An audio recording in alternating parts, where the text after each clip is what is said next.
ከሁለት አስርት ዓመታት በላይ ሰይፉ ሾው ሲያዘጋጅ እስካሁን ድረስ ከዶክተር አብይ ጀምሮ ብዙ ባለስልጣናት በሰይፉ ሾው ላይ ታድመዋል። እንደ ፕሮግራምም ተዘጋጅተው ቀርበው መጥቶ የራሳቸውን ልምድ ልውውጥና የሥራ አይነታቸውንም ሲናገሩ ሰምተናል። በዚህ ሁሉ መካከል ታዲያ ቴዲ አፍሮና አምለሰት በሰይፉ ሾው ላይ ለምን አልቀረቡም የሚለው የብዙ ሰዎችና የብዙ ኢትዮጵያውያን ጥያቄ ነው። በዚህ ሁሉ መካከል ታዲያ በሁለት አስርት ዓመታት መካከል ሰይፉ ፕሮግራም አዘጋጅቷል። ሙዚቀኞችን፣ የጥበብ ሰዎችና የፊልም ኢንዱስትሪ ላይ ተጽዕኖ ፈጣሪ የሚባሉ ሰዎች፣ ዩቲዩበሮችና ቲክቶከሮች ሁሉ ቀርበው በሰይፉ ሾው ላይ እንደ እንግዳ ታድመዋልም፣ ተናግረዋል፣ የራሳቸውን ልምድም አካፍለዋል። በዚህ መካከል ታዲያ ቴዲ አፍሮ ለምን አልተጋበዘም፣ አምለሰትስ በፕሮግራሙ ለምን አልተገኘችም የሚለው ጥያቄ ዛሬ እልባት ያገኘ ይመስላል። ውድ የቻናላችን ቤተሰቦች ወደዚህ ቻናል እንኳን በሰላም መጣችሁ።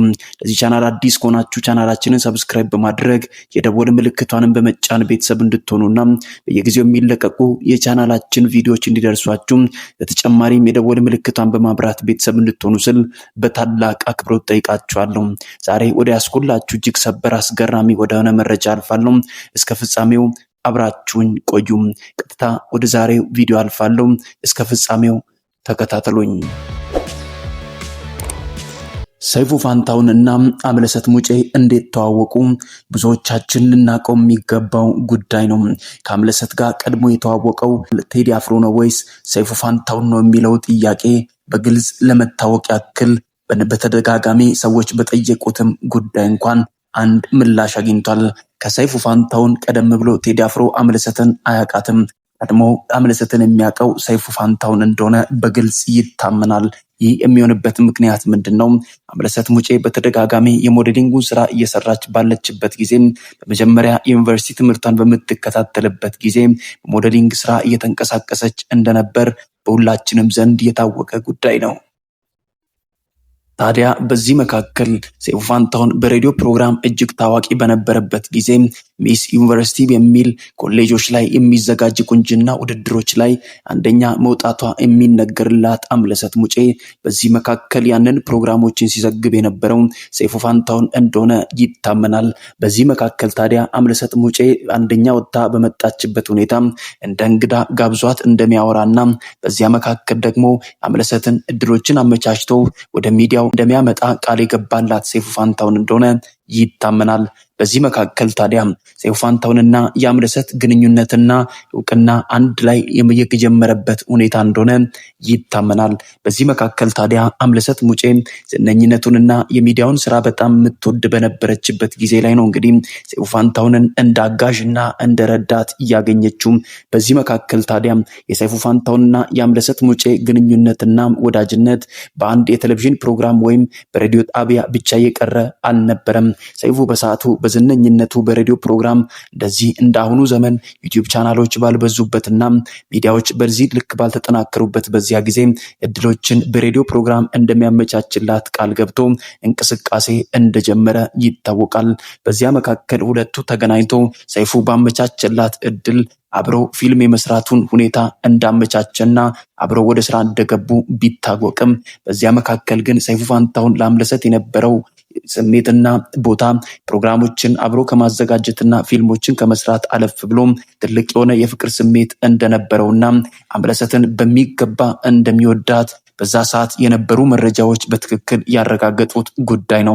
ታዲያ በዚህ መካከል አምለሰትን እጅግ በጣም የሚወደው ሰይፉ ፋንታሁን በዚያ የህይወት መንገድ እየተመላለሱ ባሉበት አንድ እንግዳ ሰው ወደ ህይወቷ እንደመጣ ትናገራለችም።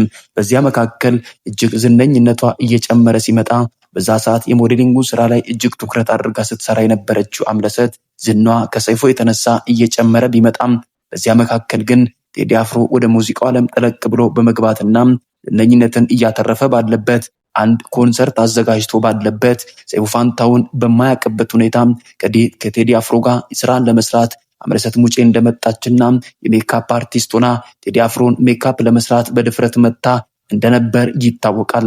በዚያ መካከል የቴዲ አፍሮና የአምለሰት ትውውቅ በዛ ጀመረ። በሰዓቱ ቴዲ አፍሮ እጅግ እንደወደዳትና ቀጥሮ ሊያገኛት እንኳን ቢፈልግ ከዛ ሰዓት በኋላ ወደ ትምህርቷ የተመለሰችው አምለሰት እንዳልተገኘችም ይታወቃል። በስተኋላ የተገናኙበት ምክንያትና መስመር እንዴት ነው? በለቅሶ ፕሮግራም እንደተገናኙና ሁለቱ እንደገና የመተያየት እድል እንዳጋጠማቸው፣ በዚያ መካከል ደግሞ የቴዲ አፍሮ የፍቅር ጥያቄና ሁኔታ እየጨመረ መምጣቱ፣ መውደዱም እየጨመረ እንደመጣ በዛ ሰዓት የነበሩ መረጃዎች በግልጽ ያሳያሉ።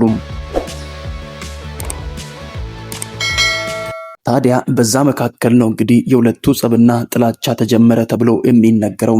ሰይፉ ፋንታሁን ቴዲ አፍሮን ለምን አገኘሽው፣ ያለኔ ፍቃድ እንዴት ሄድሽ የሚል ክርክር እንዳነሳና በዚያ መካከል የነበረው ጸብ ከሮ ሁለቱ በዚያ እንደተጣሉና አምለሰት ሙጬ ሙሉ በሙሉ ሐሳቧን ቀይራ ወደ ቴዲ አፍሮ እንደዞረችና ቴዲ አፍሮና አምለሰት ሁለቱ ፍቅር በጀመሩ ሰዓት እጅግ የተቆጣው ሰይፉ ፋንታሁን እንደነበር ይነገራል። ከዚያ አለፍ ብሎ ታዲያ በዛ የከረረው ነገሩ በዛ አልቀረም። ሰይፉ ፋንታሁን በሰዓቱ የሚደመጥበት ጊዜ ስለነበር ቴዲ አፍሮ በተለያየ ሰዓት የዜማ ቅጂዎችን ከውጭ ሀገር እየወሰደ ይሰራል የሚል ትችት ሰይፉ ፋንታሁን ቴዲ አፍሮ ላይ እንደዚህ አይነት ትችቶችን እንዳቀረበ በሰዓቱ በጋዜጣ ደረጃ ድረስ ነገሮች እንደከረሩ ይታመናል። ታዲያ ይህ ዙር እንደከረረ ቢቀጥልም ጥሩ ሆኖ ሳለ ታዲያ በዚህ ዓመታት መካከል ሁሉ ለምንድነው ታዲያ ሰይፉና ቴዲ አፍሮ ያላቸውን ችግር ለምን አልፈቱም የሚሉ ሰዎች ቢኖሩም ጥላቻቸው እንደ ጥላቻ ብቻ የቀረ ጉዳይ ለመሆኑ በብዙዎች ዘንድ ያስገርማል። ታዲያ በሰዓቱ በመካከላቸው የነበረች አምለሰት ሙጬ ሙሉ በሙሉ ከሰይፉ ጋር ያላትን ወዳጅነት ሙሉ በሙሉ ቆርጣ ወደ ቴዲ አፍሮ መዞሯ እጅግ ያስቆጣው እንደሆነ ይነገራል። በዚያ መካከል ታዲያ በርቅ ነገሮችን ለምን አልፈቱም እንኳን ተብሎ ቢነገርም በቅርብ ጊዜ እንኳን ሰይፉ ፋንታሁን ላይ ከአዶናይ ጋር የገቡበት እንቅስቃሴና ሰጣ ገባም እንኳን ሙሉ ያው ምስክር ሊሆን ይችላል። ሰይፉ ፋንታሁን አዶናይን በራሱ የቴሌቪዥን ፕሮግራም እንዳላቀረበውና እንደተናደደ አዶናይ ምላሽ ቢሰጠውም በዚያ መካከል ቶሎ ብላ አምለሰት ወደ ራሷ ፕሮግራም አዶናይን እንደጋበዘችው ግልጽ ነው። ታዲያ በዚህ መካከል የሰይፉ ፋንታሁንና የቴዲ ጸብ ሁለቱም አምለሰትንም ጨምሮ ዙሩ እንደከረረ የሚያሳይ ምልክቶችን እንኳን ቢሰጡም በዚህ መካከል ታዲያ በስተመጨረሻ አንድ መረጃ ሾልኮ ወጣም። ቴዲ አፍሮና አሁን ባለው ሰይፉ ፋንታሁን ሁለቱ ባለፈው በተዘጋጀ ትልቅ ፕሮግራም ላይ እንደተገናኙ ሰይፉ ፋንታሁን እውቅና በሚያገኝበት ፕሮግራም ቴዲም እንደ እንግዳ ተጋብዞ እንደነበር ተሰምቷል። በዚህ መካከል ሁለቱ እንኳን ሰላም ሳይባባሉ ማለፋቸውን ተከትሎ ዜናዎች እየወጡና ሁለቱ ለምንድነው በሰዓቱ ተገናኝተው ሰላም ያልተባባሉት የሚለው የብዙ ኢትዮጵያን ጥያቄና ክርክር በሰዓቱ በነበሩ ሰዎች ቢያስነሳም የኋላ አምለሰት ሙጬ ዝምታዋን ሰብራ ምላሽ ሰጥታለችም። በሰዓቱ አንዳንድ ክፍተቶች ቢፈጠሩም በሰዓቱ በነበረው ሁኔታ ነገሮችን ለመፍታት ብንሞክርም አልተሳኩም። ነገር ግን አለፍ ብሎ አሁን ባለው ሁኔታ ነገሮችን እንደ ትልቅ ሰው ማሰብ ጥሩ ነው። ሁለቱም ባሉበት ሁኔታ ትልቅ ዝናና ጥሩ ስም ገንብተው በኢትዮጵያን ዘንድ ተወዳጅነትን አትርፎ እየኖሩ ነው። ስለዚህ በርቀት ሁለቱም ወዳጅነታቸውን ቢያጠነክሩ እንጂ ከዛ አለፍ ብሎ ግን የጠነከረና የከበደ ነገር ስለሌለም መነሻውም ደግሞ በኔ በኩል እንደሆነ ስለማቅ የሚፈታ ጉዳይ ስላልሆነ ሁለቱም የራሳቸውን ትዳርና ቤት እየመሩ ስለሆነ ሐሳቡ ከዚህ ያለፈ እንዳይሆን ብላ ስትናገር ተሰምታለች። ታዲያ አክላም አምለሰት ሙጬ ሁለቱ ሰላም መባባል አለመባባላቸው ምንም የሚደንቅ ነገር የለም።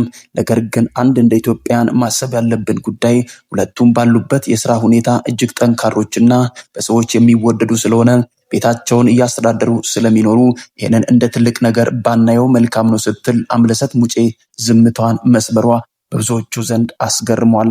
ሁለቱ ተገናኝተው ሰላም አለመባባላቸውና አንድ ላይ አለመሆናቸው እጅግ ቢያስገርማትም ሰይፉም ቴዲንም እያየ ማለፉ እጅግ በብዙዎች ዘንድ አግራሞትን የፈጠረ ጉዳይ ነው።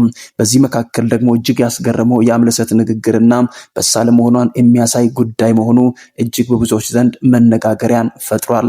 ውድ የቻናላችን ቤተሰቦች አምለሰት ሙጬ ከቴዲ አፍሮ ጋር ወይስ ከሰይፉ ፋንታሁን ጋር ብትኖር ህይወቷ ከዚህ የተሻለ ይሆናል ብላችሁ ታስባላችሁ?